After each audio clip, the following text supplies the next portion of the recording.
Good evening student. आज हम discuss करेंगे conservative and non conservative forces. इस चैप्टर का नाम है हमारा वर्क पावर एनर्जी। इसके पहले लास्ट क्लास में मैंने वर्क एनर्जी थ्योरम आपको डिस्कस की थी। अब वर्क एनर्जी थ्योरम के बाद हमारा अगला टॉपिक है conservative and non conservative forces. किसी भी सिस्टम की पोटेंशियल एनर्जी को डिफाइन करने के लिए हम कंजर्वेटिव और नॉन कंजर्वेटिव फोर्स क्या होते हैं वो समझना जरूरी है। तो conservative and non conservative force हमने इसके पहले न्यूटन्स लॉ में फोर्स पढ़े, spring force, friction force, normal, gravitation force, spring force. ये सब फोर्सेज होते हैं, इनको हम दो कैटेगरी में तोड़ सकते हैं, conservative and non conservative force. अब क्या डिफरेंस होता है वो हम डिस्कस करेंगे। तो सबसे पहले लेते हैं कंजर्वेटिव फोर्स।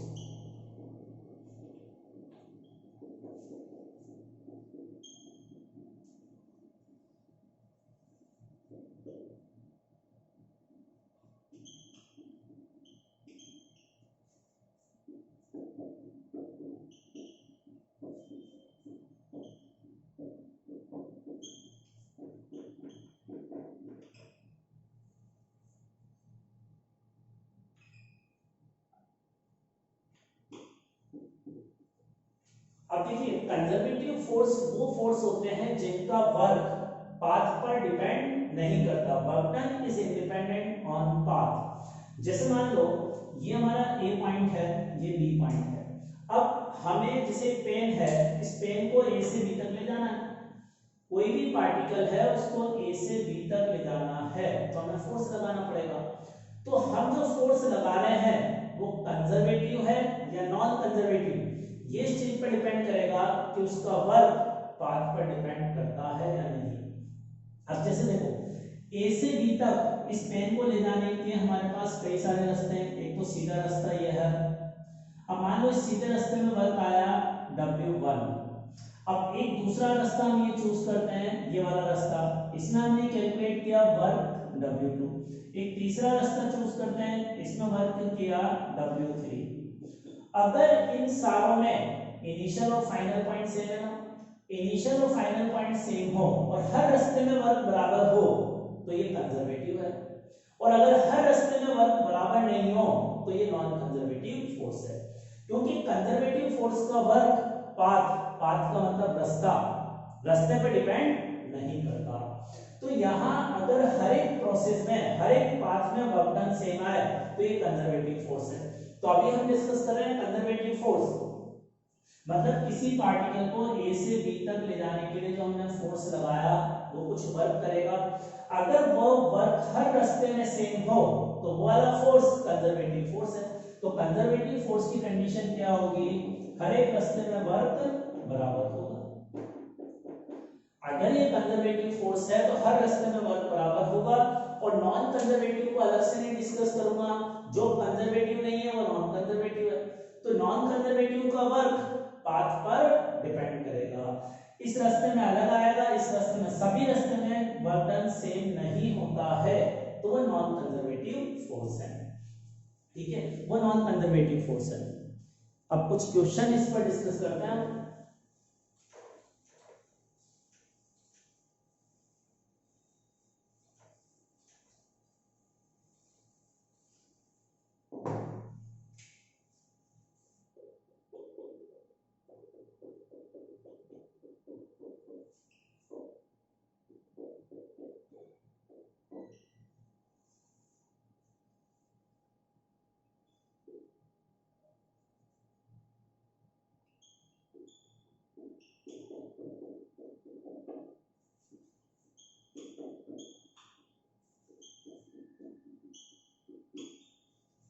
अब देखो, ये जो फोर्स दे रखा है हमें इसमें ये आइडेंटिफाई करना है कि ये फोर्स कंजर्वेटिव है या नॉन कंजर्वेटिव है। गिवन फोर्स इज कंजर्वेटिव और नॉन कंजर्वेटिव।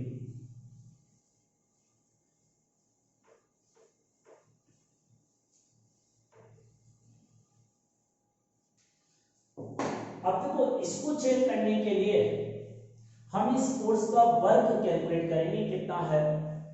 अब ये बताओ, वर्क कैलकुलेट करने से पता लगेगा कि ये फोर्स कंजर्वेटिव है या नॉन कंजर्वेटिव। हमें नेचर का मतलब कि हमें ये बताना है कि फोर्स कंजर्वेटिव है या नॉन कंजर्वेटिव है। अब देखो ये फोर्स वेरिएबल है या कांस्टेंट, यहाँ y आ रहा है ना, और y तो वेरिएबल होता है, x भी वेरिएबल होता है, तो ये फोर्स कैसा है, वेरिएबल। और वेरिएबल फोर्स का वर्क इंटीग्रेशन से निकलता है, तो इंटीग्रेशन करके इसका वर्क निकालना होगा।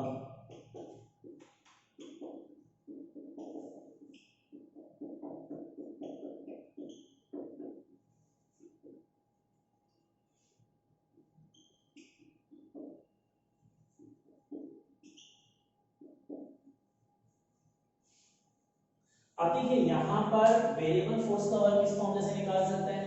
fx का मतलब क्या है, जो हमें फोर्स दे रखा है उसमें i का मतलब x डायरेक्शन है, तो इसका i का जो कोएफिशिएंट है यही तो x डायरेक्शन में फोर्स है।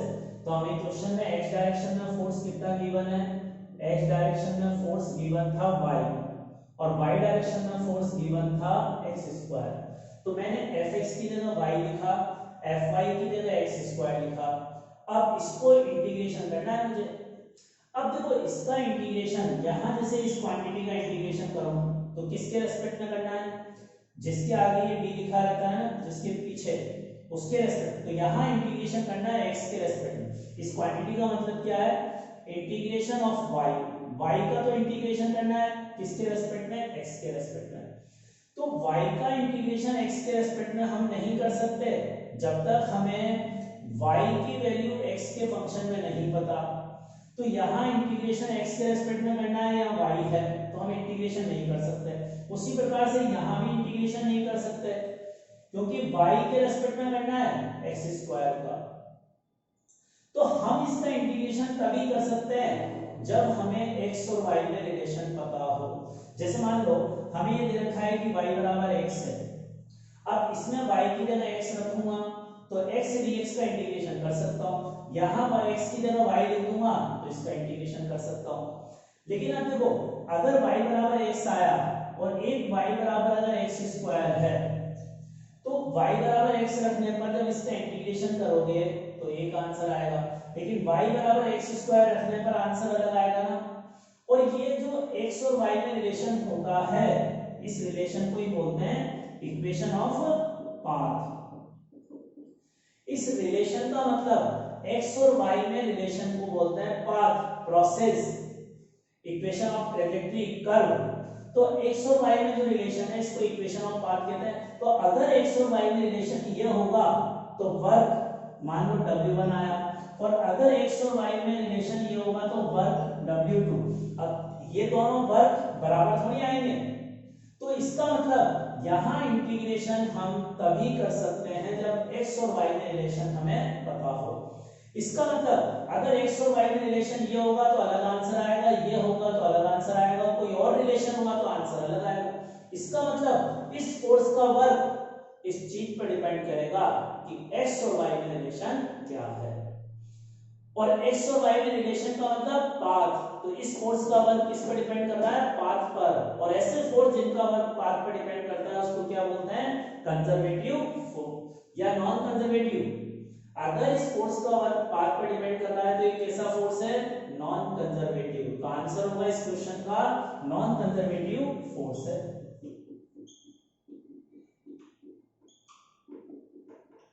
ये इस क्वेश्चन का आंसर हो गया कि ये जो फोर्स हमें क्वेश्चन में दे रखा है ये नॉन कंजर्वेटिव फोर्स है। नाउ इस क्वेश्चन में भी वही है, identify the nature of force, मतलब ये कंजर्वेटिव है या नॉन कंजर्वेटिव फोर्स है।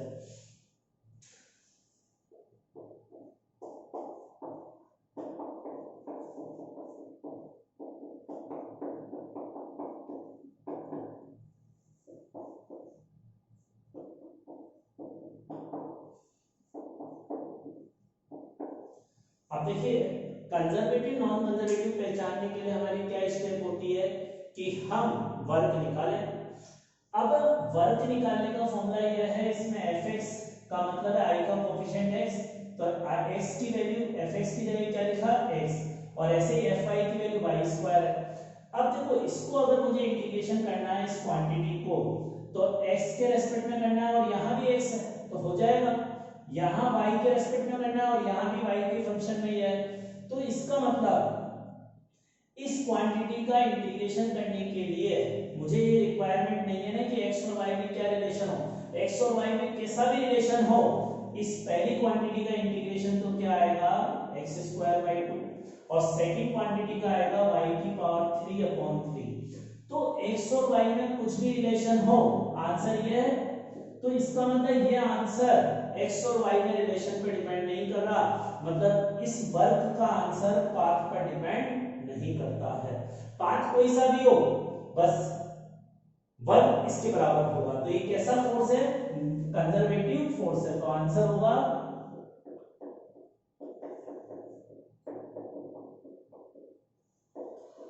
तो आपने इस क्वेश्चन का आंसर होगा वर्क इज कंजर्वेटिव, क्योंकि इसका वर्क निकालने के लिए जब हम इंटीग्रेशन करने बैठे तो इंटीग्रेशन का आंसर हम इंटीग्रेशन कर पाए बिना x और y में रिलेशन जाने। तो अगर x और y में रिलेशन जानने की जरूरत नहीं हो तो ऐसे फोर्स का वर्क, इस फोर्स के वर्क को हम कहते हैं मतलब ये फोर्स कहलाता है कंजर्वेटिव फोर्स।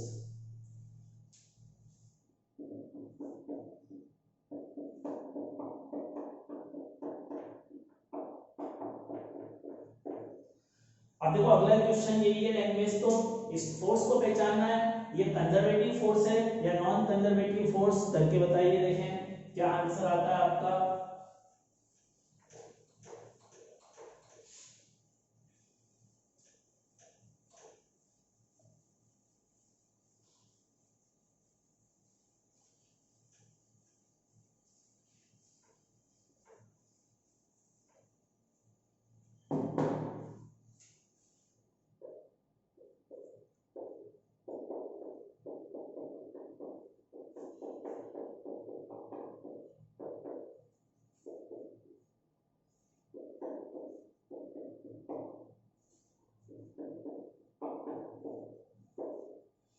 अब देखिए स्पीड फोर्स का वर्क निकालने के लिए हम मतलब ये कंजर्वेटिव है नॉन कंजर्वेटिव, इसको पहचानने के लिए वर्क निकालेंगे। तो वर्क का फॉर्मूला ये होता है, इसमें वैल्यू रख दी। अब देखो यहाँ इस फर्स्ट क्वांटिटी का इंटीग्रेशन हम नहीं कर सकते ना, क्योंकि x के रेस्पेक्ट में करना है और y का करना है। तो जब तक y और x में रिलेशन नहीं पता होगा इसका हम इंटीग्रेशन नहीं कर सकते। इसी तरह से यहाँ इस क्वांटिटी का भी इंटीग्रेशन नहीं किया जा सकता। तो पहली नजर में देखने पर ऐसा लगता है कि ये फोर्स नॉन कंजर्वेटिव है। इसका वर्क निकालने के लिए हमें जानना जरूरी है कि x और y में रिलेशन क्या है। x और y में रिलेशन जानने के लिए मतलब अलग अलग रिलेशन के लिए वर्क अलग अलग होगा, ऐसा लगता है। बट जब इसका वर्क निकालते हैं ना तो वो रास्ते पे डिपेंड नहीं आता। ये कंजर्वेटिव फोर्स है, दिखने में ऐसा लग रहा है नॉन कंजर्वेटिव। अब देखो मैं इसका इंटीग्रेशन कैसे करूंगा, इसका इंटीग्रेशन होगा इस क्वांटिटी का x into y, चाहे x और y में कुछ भी रिलेशन हो। अब ये कैसा आया इंटीग्रेशन, उसको समझते हैं हम। देखो हम ये जानते हैं डिफरेंशिएशन और इंटीग्रेशन एक दूसरे के रिवर्स प्रोसेस है, उस कंसेप्ट से देखिए अगर मुझे डिफरेंशिएशन करना हो, जैसे मान लीजिए मुझे डिफरेंशिएशन करना है x into y का, तो x into y का डिफरेंशिएशन कैसे करते हैं, एक बार हमने एक फॉर्मूला पढ़ा था u into v का डिफरेंशिएशन का। एक बार u को कांस्टेंट रखते हैं, v का करते हैं v डैश, और फिर u का करते हैं, v को कांस्टेंट रखते हैं। यही कांसेप्ट होता है ना हमारा डिफरेंशिएशन का। अब जैसे मान लो मुझे डिफरेंशिएशन x into y का करना है, तो x को कांस्टेंट रखूंगा, y का डिफरेंशिएशन करूंगा, y का डिफरेंशिएशन dy होगा, y का डिफरेंशिएशन dy। फिर हम क्या करेंगे, y को कांस्टेंट रखेंगे और x का करेंगे तो डिफरेंशिएशन dx होगा। अब देखो x into y का डिफरेंशिएशन ये हुआ। अगर इस क्वांटिटी को इंटीग्रेशन करूंगा, इसका इंटीग्रेशन तो x into y आएगा, और यही तो क्वांटिटी है यहां ब्रैकेट में, इस पूरी ब्रैकेट में जो क्वांटिटी है इसका मैं इंटीग्रेशन करूंगा तो ये आएगा x into y। अब x into y का अगर मैं डिफरेंशिएशन करूं तो ये क्वांटिटी आ रही है। इंटीग्रेशन और डिफरेंशिएशन एक दूसरे के रिवर्स प्रोसेस है। तो अगर इस क्वांटिटी का मैं डिफरेंशिएशन करूंगा तो ये आएगा।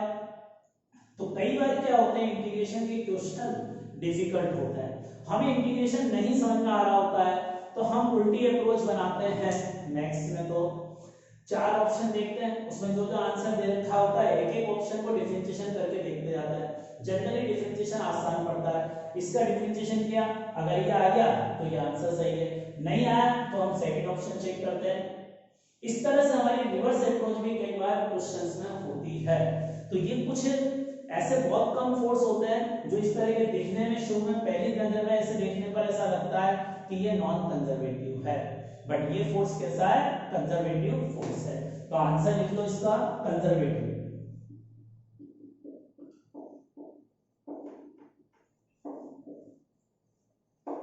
इस फोर्स का आंसर होगा कंजर्वेटिव फोर्स।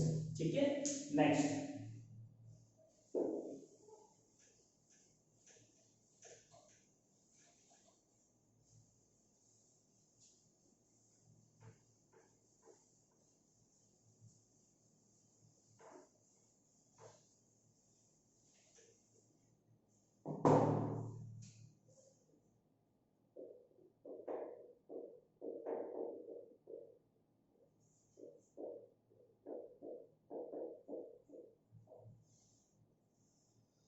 अब देखो अगला टॉपिक है पोटेंशियल एनर्जी। पोटेंशियल एनर्जी को कैपिटल यू के सिंबल से रिप्रेजेंट करते हैं। और एनर्जी कोई भी हो, सारी तरह की एनर्जी स्केलर क्वांटिटी होती है। इसके पहले काइनेटिक एनर्जी पढ़ी, potential energy, total energy, mechanical energy, electrical energy, solar energy, sound energy, किसी भी तरह की एनर्जी हो स्केलर क्वांटिटी होती है। और एनर्जी की यूनिट जूल में होती है। और 1 इलेक्ट्रॉन वोल्ट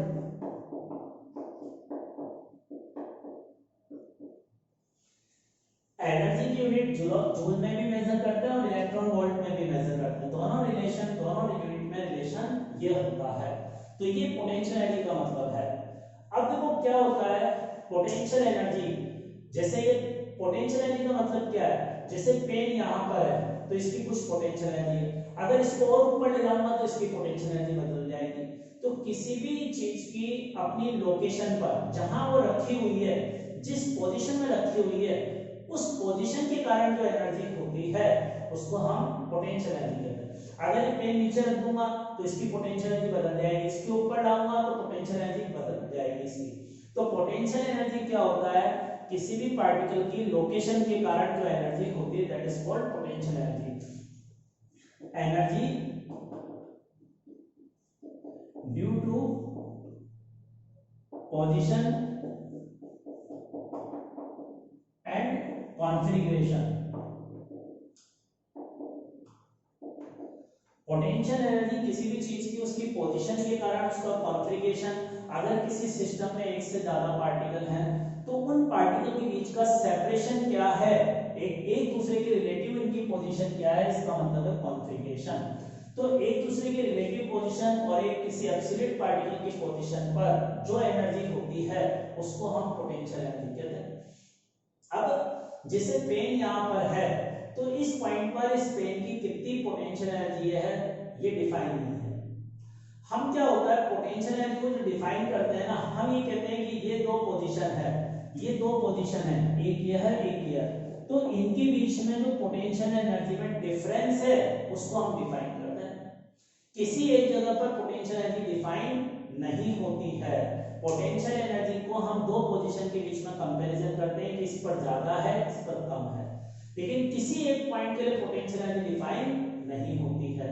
लेकिन हमें प्रॉब्लम सॉल्व करते समय किसी एक पॉइंट पर पोटेंशियल एनर्जी डिफाइन करनी होती है, तो हम क्या करते हैं, हमने एक रेफरेंस पॉइंट मान रखा है और वो रेफरेंस पॉइंट हमारा इंफिनिटी पर है और हमने ये अज्यूम कर रखा है कि इंफिनिटी पर पोटेंशियल एनर्जी जीरो होती है। तो हम सारी चीजें इंफिनिटी के एस्पेक्ट में डिफाइन करते हैं।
देखिए अब ये बहुत इंपॉर्टेंट थ्योरम है और ये सीधी एग्जाम में पूछी भी जाती है।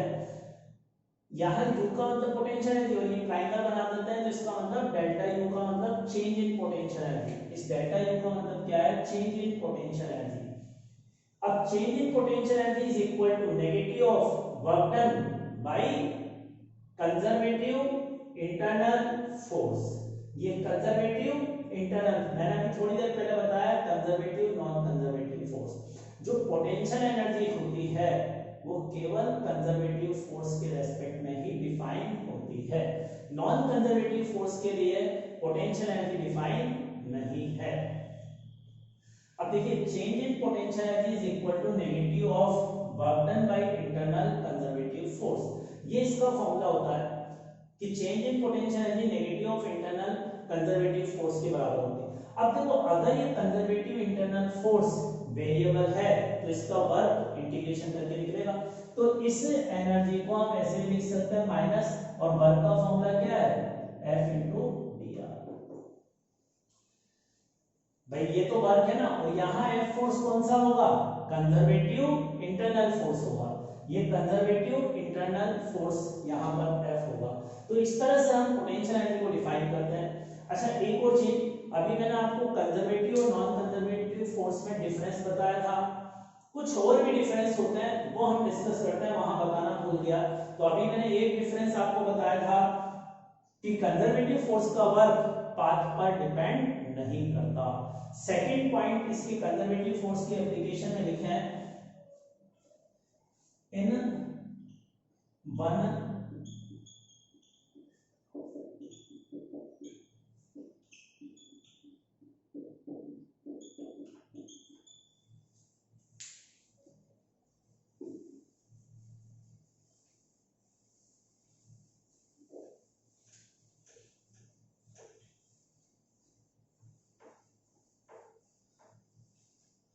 देखो थोड़ा सा टॉपिक हमारा बदल गया।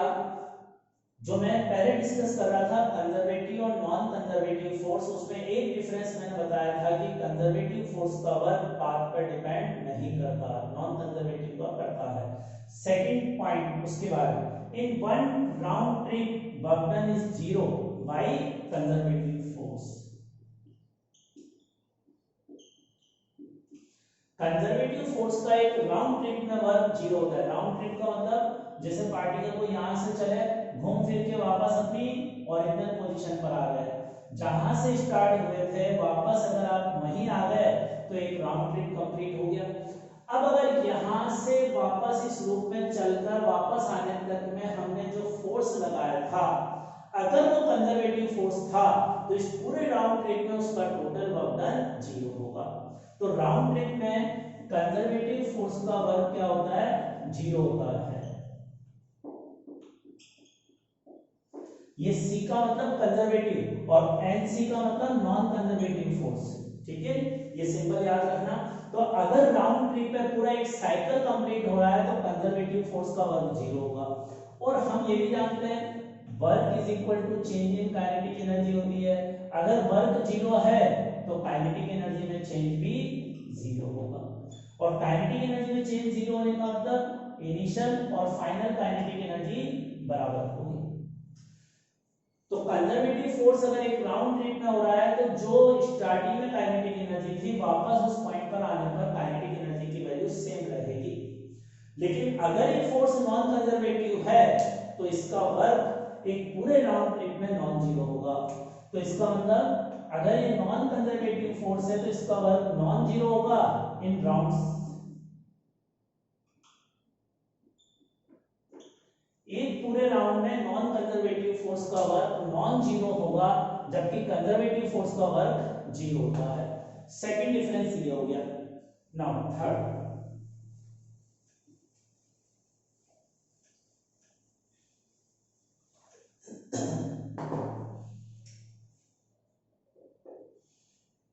देखिए non example of non conservative force, मैं नॉन कंजर्वेटिव फोर्स के एग्जांपल बता रहा हूं। पहला friction, air, resistance, air resistance force friction and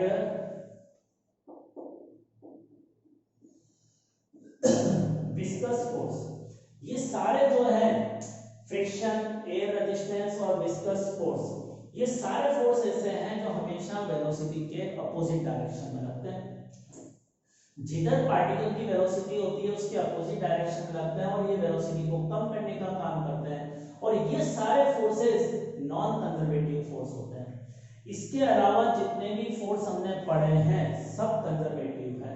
example, conservative force के एग्जांपल की अगर बात करूं तो क्या होंगे? कंजर्वेटिव फोर्स के example gravitation force, spring force, tension in spring, normal reaction, ये सारे फोर्स जो इनके अलावा अभी तक हमने पढ़े हैं वो सब कंजर्वेटिव फोर्सेस हैं। तो कंजर्वेटिव फोर्स और नॉन कंजर्वेटिव फोर्स में डिफरेंस क्लियर हुआ। अब हम आते हैं वापस जो हमने अभी थोड़ी देर पहले टॉपिक स्टार्ट किया था, पोटेंशियल एनर्जी, उस पर आते हैं।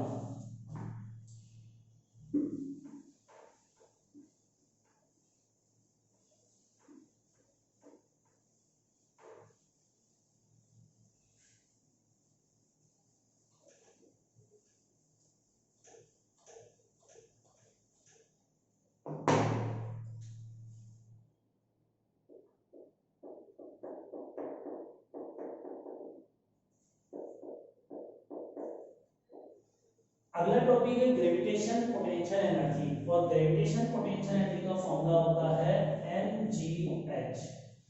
अब जैसे इसका मतलब क्या है, जैसे ये पॉइंट है, ये बी पॉइंट है, अब ए से बी के बीच की हाइट h है।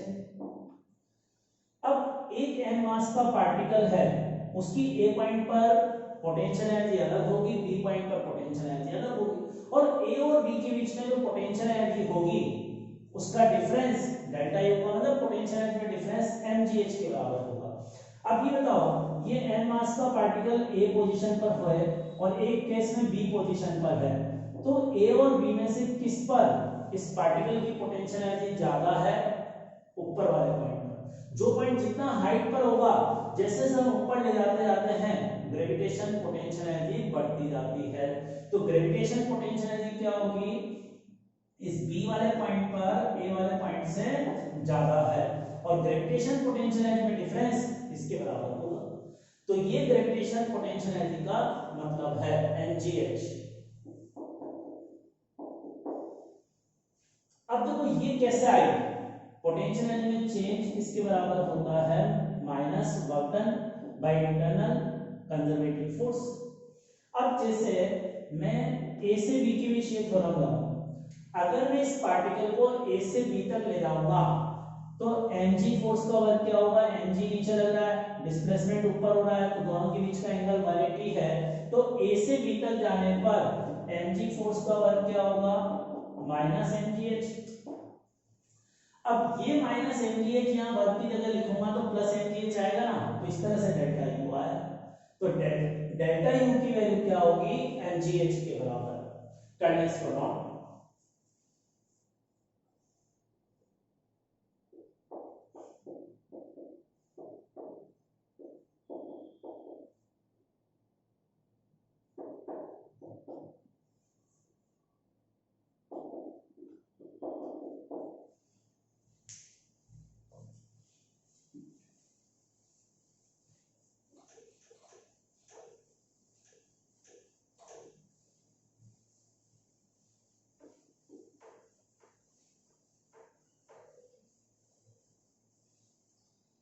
अब देखो यहां पर ये दोनों पॉइंट तो सेम हॉरिजॉन्टल लेवल पे हैं और B से C पॉइंट ऊपर है, तो जो सेम हॉरिजॉन्टल लेवल में दो पॉइंट है, इन दोनों की हाइट सेम है, तो इन दोनों पॉइंट पर ग्रेविटेशन पोटेंशियल एनर्जी बराबर होगी।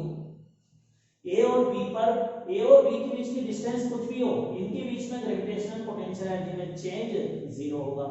अब B और C में से किस पर ज्यादा होगी? C वाला हाइट पर है तो इसकी ज्यादा होगी, और C पर पोटेंशियल एनर्जी माइनस B पर पोटेंशियल एनर्जी बराबर क्या होगा? mgh के बराबर। तो C और B, और C B की जगह A भी लिख सकते हैं, तो यही अपना आंसर हो गया जो हमसे क्वेश्चन पूछा था।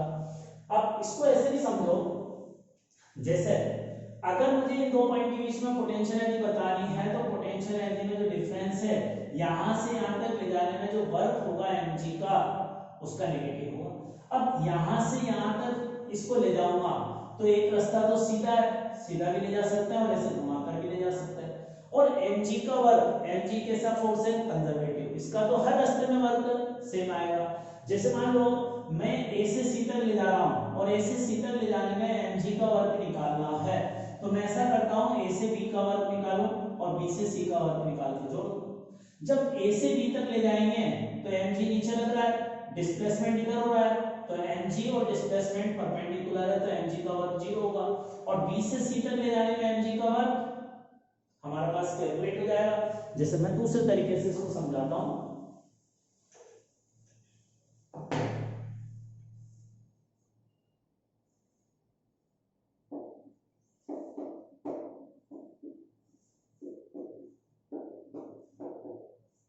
देखो m मास का ये पार्टिकल है, मुझे a से b तक ले जाने में mg फोर्स का वर्क निकालना है, क्या होगा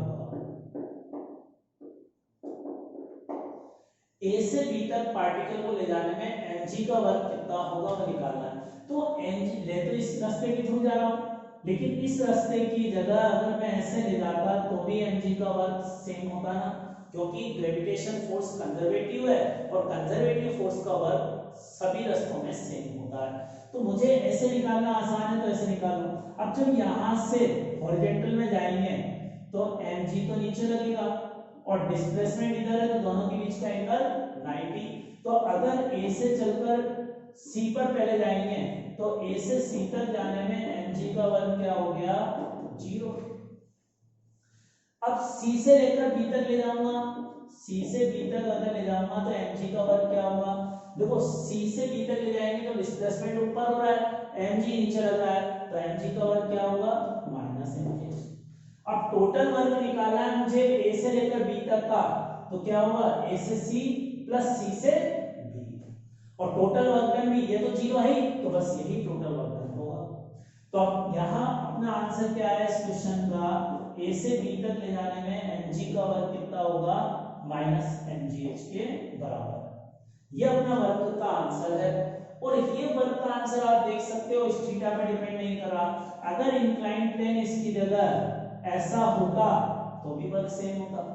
इस इंक्लाइंड प्लेन में यहां से यहां तक ले जाने का वर्क या इस वाले इंक्लाइंड प्लेन में mg का वर्क बराबर होता। तो mg का वर्क पाथ पे डिपेंड नहीं करता क्योंकि ये कंजर्वेटिव फोर्स है। तो mg जो है वो कंजर्वेटिव फोर्स है और इसका वर्क पाथ पे डिपेंड नहीं करता। ठीक है, ये हमारा आंसर इसका। तो mg की ग्रेविटेशन पोटेंशियल एनर्जी आपने समझी।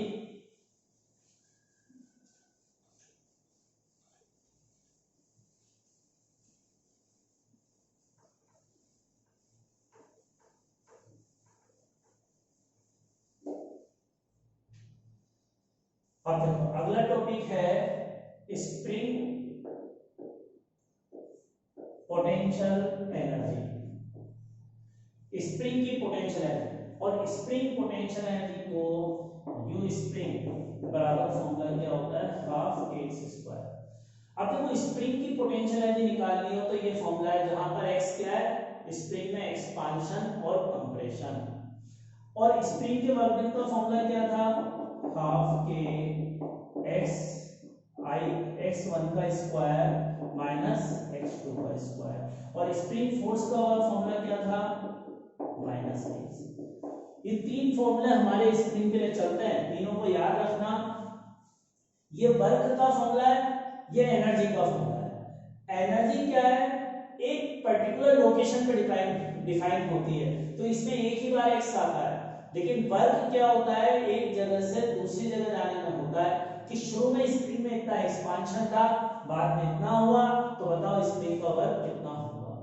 तो ये हमारे तीन इंपॉर्टेंट फॉर्मूले हैं जो इस चैप्टर में बहुत यूजफुल होंगे स्प्रिंग से रिलेटेड।